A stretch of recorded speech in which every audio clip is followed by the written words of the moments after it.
What's up YouTube? KS Gun Guy here. Thanks for joining me today as always. If you like what you see here, do be sure to like, subscribe, and share, and there's plenty more content on the way. So I have for you today another installment of the If I Could Only Have One series. And this series is designed to be fun, of course, and it's designed to take a step back and look at a couple of different firearms, whether very similar or in some cases very different, and challenge myself, at least, to pick one. So there will be a winner at the end. Now, that's not to say that one gun is better than the other or anything like that. I try and stay away from the word best because I don't necessarily think there's a best gun out there, whatever it is. Now, I have some favorites, of course, just like I'm sure you do, but I try and be as inclusive of all firearms as I possibly can. But again, just kind of fun to take a step back, take stock in the collection, and say, all right, if I had to, which one would I keep? So we're going to be taking a look at the specs of the firearm. Now, this is not a deep dive. Be sure to check out my other videos for that. But we'll also take a look at the features, both some similar features that they both share as well as some different features. We'll look a little bit at value of the firearms. We'll take a look at some shooting, and I'll be wheeling and shooting along the way as always. And then at the end, I'll give a summary or recap of each firearm and announce a winner. And again, it's all for fun. So let's go ahead and dive in here. For today's challenge, so to speak, we've got the Sig Sauer X5 P320 line, and it is unloaded with an unloaded magazine in it. And then I also have the Walther Q5 Match, and once again, unloaded. Now, you can make an argument that these guns are primarily designed for perhaps competition, and I would say that's largely true, although there are going to be a couple of differences between the two that might push one more very specifically towards competition rather than the other. More on that in a little bit. From a specs standpoint, let's go ahead and line these up here a little bit. Now, I'm not going to include the beaver tail in this, but I'm just going to do butt-to-butt, so to speak, with the firearms. And with the Q5 Match being in the back, the Q5 is actually longer by about 1/4 of an inch. Now, from a height perspective, I'm going to switch these guys around here for just a moment. And again, butt to butt here. Actually, I'll do grip to grip, more or less. And the Q5 Match is a little bit shorter than the X5. And part of that really has to do with this extended mag well and the extended magazine. And I'll talk more about those here in just a moment. From a width perspective, both of these firearms are going to come in right around 1.3 inches. The X5 is going to be just about maybe 1/2 inch wider than that, but they are very similar to each other. Now, from a weight standpoint, here's where we do start to differ just a little bit. The X5 is going to weigh around 34.5 ounces. So it's a pretty hefty firearm versus the Q5 Match coming in at around 28 ounces. So again, a fair amount of difference there from a weight perspective. And again, that goes towards one being more perhaps purpose-driven than the other. So let's talk about some similar features between the two guns. Both feature, of course, magazine releases, and both of these are swappable. They're not ambidextrous out of the box, but you can swap them out to be left-hand friendly. Now, from a slide lock, slide release standpoint, both of them are ambidextrous out of the box. They do both have accessory rails for your lights, lasers, grenade launchers, that sort of thing, so you're not losing that feature one way or the other. Now let's talk about some differences between the two. I'm going to set the Q5 Match aside for just a moment or two, and we'll talk a little bit about the X5. And again, not a deep dive in here, but they have taken some time to retool the grip module, so to speak, on the X5. So it's fairly different from the regular P320 line. The grip texture is going to be a little bit more aggressive. It does go front, back, and sides on that, but a little bit more aggressive. They've done a little bit more of an undercut under the trigger guard and a little bit higher up on the back of the grip, and they've extended the beaver tail, and that allows for a very high purchase, or at least as high as you can on a P320 with this, and I find it to be very comfortable. However, I did note in my original video of this that they did not recess right here on the top of the grip on either side for your thumbs. I kind of wish they had done that. That's just me. They did it on the regular P320 line, and I think the regular P320 has fantastic ergonomics. But, you know, your mileage may vary there, and you may disagree with that.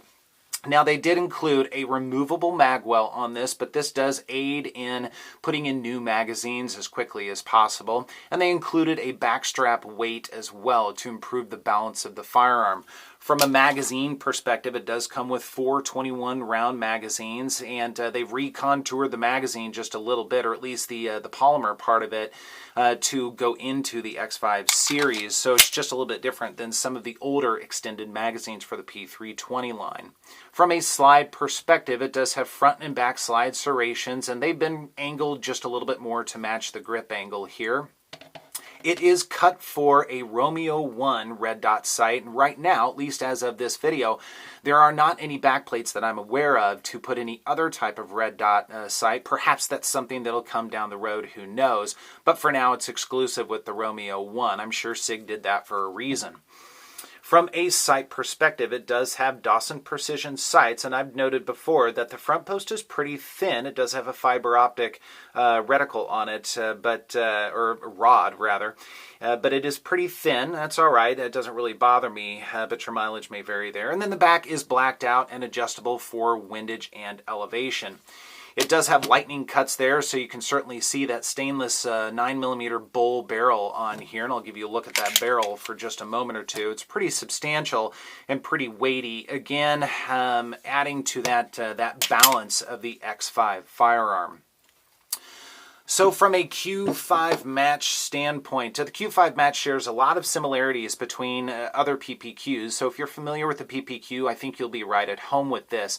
It does have that standard Walther or even HK grip texture here, the little squigglies or bananas, whatever you want to call them. It does have removable back straps, small, medium, and large, so you can customize the grip just a little bit. It's very heavily contoured, and frankly, for my size of hand, it fits just right. I've noted in previous videos with the PPQ and the Q5 Match that the ergonomics are fantastic. I really like them quite a bit. And they just do it a little bit differently than Sig Sauer does. Now, from a magazine perspective, it does come with 15-round magazines. Now, one thing I would have liked to have seen, if this is going to be geared more towards competition, I think they could have included some extended base plates with these magazines, with the 3 magazines that come with them. That's just kind of a wish list sort of thing. I know you can get aftermarket parts for that, but I think Walther probably could have done that anyways, because 15 rounds for competition, depending on the type of competition you do, might be a little bit more of a challenge. Now, the takedown is exactly the same as any other PPQ. You do have your takedown tabs. You do have to pull the trigger, and then you can pull your slide off. So no difference there. From a slide perspective, you do have your forward and back slide serrations. It does have that Walther banner that I'm not necessarily a fan of, but I've gotten used to it over time. It does have custom millwork here, or lightning cuts to help, again, balance the firearm because it has a longer slide on it.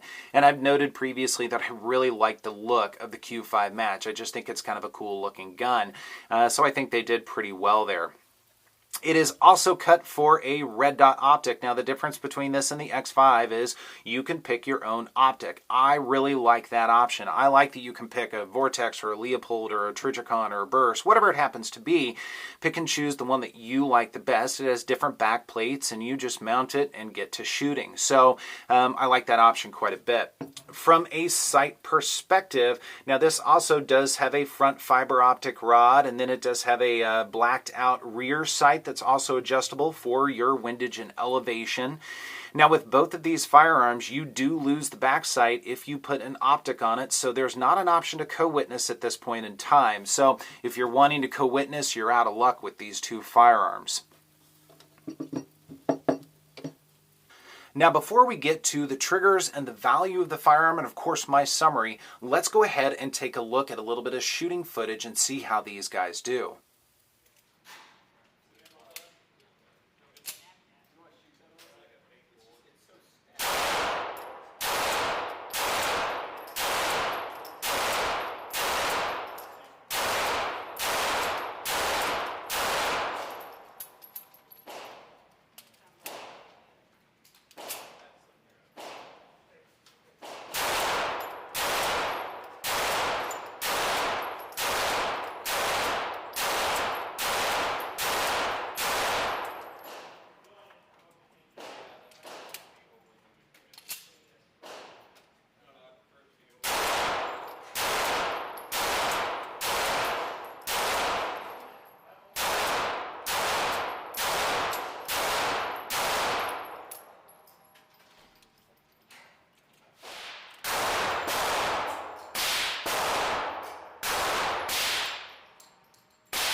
Welcome back. I hope you enjoyed that footage at the range. Now, both of these firearms are fantastic shooters. They certainly are capable of some serious bullseye shooting, although if you follow my channel, you know that I am not a bullseye shooter. I'm not going quite as much for precision accuracy, but more of a defensive shooter. So I'm looking for center mass rather than a bullseye. However, these two guns are capable of some pretty precision shooting.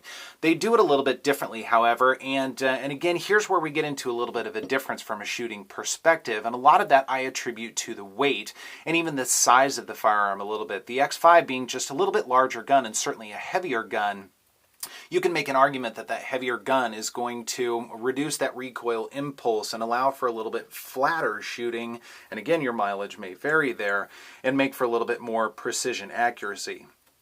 That said, with the trigger, which we'll get into in just a moment, of the Q5 Match, and the ergonomics of it, it also allows for a very good shooter. But I would say that from a purpose standpoint, from a competition standpoint, I think the X5 is just more driven really towards competition versus the Q5 Match, which can do competition, but I think it is also just a kind of an all-around gun. I mean, certainly home defense, so you could carry this gun if you wanted to, because you don't have any grip that's any longer than a PPQ, that sort of thing. I suppose you could carry the X5, but that would be a pretty hefty gun to carry unless you're outside the waistband and potentially open carrying.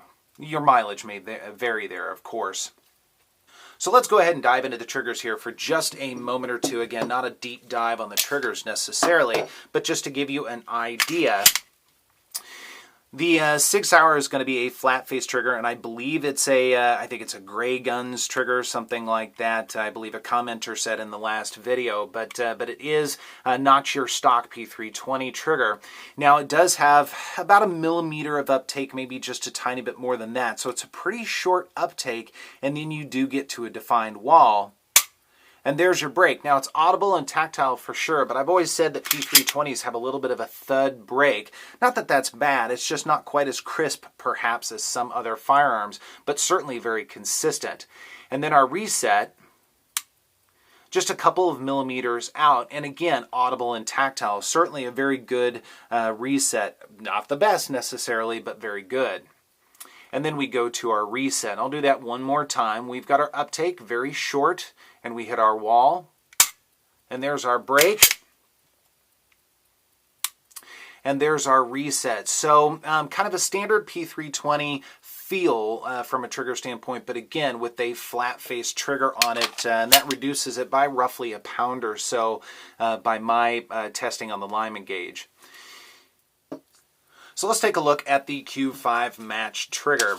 And I've always said that the PPQ lineup has a very good trigger, and it's pretty well known as being a good trigger. This is definitely very similar to that. It does have that kind of blue custom look trigger to it. So we do have a very smooth uptake with the Q5 Match. There is a fair amount of resistance there because that spring is pretty firm. However, again, very smooth. And then we get to our wall, and there's our break, and it's a very crisp, audible break. I like that break quite a bit. And then our reset is about 1.5 millimeters out or so. And just to give you a reference point, we travel back out to the start, and I'll do that again. So let's go ahead and do our uptake. And there's our wall. And our break, again, very audible and tactile. And there's our reset. And back out to the start. So a very good trigger, and generally measuring around 5 pounds, whereas the X5 comes in around 5.5, a little bit more than 5.5, based upon my testing. Either way, both very good triggers, just again doing it a little bit differently, whether it be the flat-faced or the rounded trigger with the safety dingus in it. So here we come to the end of the video on this, and this is where we kind of wrap things up and summarize things and pick a winner. Now I will tell you this was quite a challenge for me because I like both of these guns quite a bit, as I do all of these videos. However, I've got to pick a winner. So I've said a couple of times in this video that the X5 is geared very much for competition shooting. It's got a lot of really cool custom features in it. They really threw the kitchen sink at it in terms of the retooling of the grip and the magwell extended magazines, trigger the whole 9 yards, that pretty cool looking barrel, but it's very geared towards competition shooting. The Q5 Match, however, is a little bit more of an all-arounder. You could definitely use it for competition shooting. However, it can also just be a really good range plinker. It can be a home defense firearm, not to say that the X5 can't on both of those. But then also I think the Q5 Match could be a more carryable firearm as well if you don't mind carrying a long slide firearm. And it weighs a little bit less, adding a little bit more comfort. Another difference between the two, you can pick your own red dot, and I think that's really important. I think Sig Sauer, although I know why they did the Romeo 1 exclusive plate on the back, I understand why Sig makes it.